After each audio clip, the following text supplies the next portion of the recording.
This is Artems.ai. What matters in tech and beyond.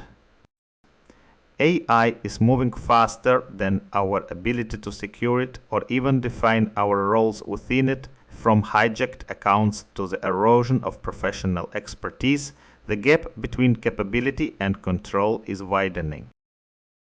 Let's start with the fact that Meta just confirmed thousands of Instagram accounts were hijacked.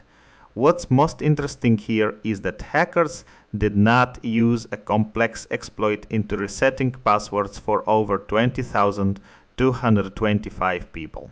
Think about it. We are building agents to help us, but those same agents can become the front door for attackers. And here's the key part. This shift is hitting the people building the tech too. One software engineer reports that their 10 years of domain expertise are evaporating because LLMs can now handle the system structuring and embedding that used to be their ticket to employability.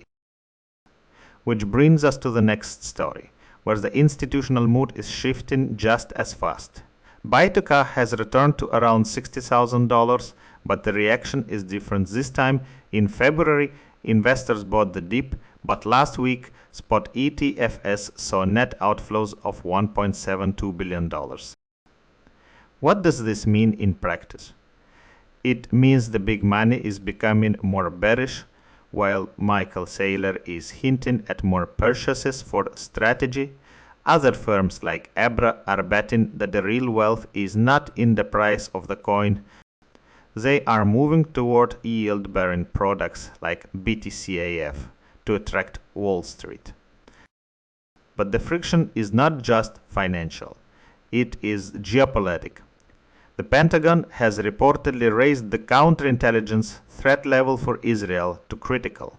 What's most interesting here is the concern that Israeli intelligence is surveilling top US officials to gauge the Trump administration's.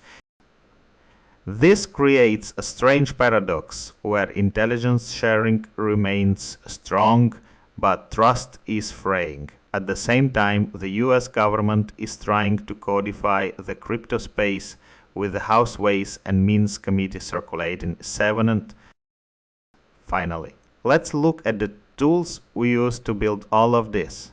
There is a growing outcry for an official Cloud desktop build for Linux. Think about it, nearly 28% of professional developers use Ubuntu, yet they are forced to rely on unofficial third-party repackages to test their plugins. While the official tools lag, new infrastructure is emerging. A project called ZeroSurf is using eBPF and IOURING to beat GUN6 in raw throughput for HTTPS traffic. From the critical alerts in the Pentagon to the high-speed servers of tomorrow, the theme is clear. We are transitioning from a world of static rules to one of autonomous agents and tokenized assets. This was the Artems.ai. Agent tune in tomorrow.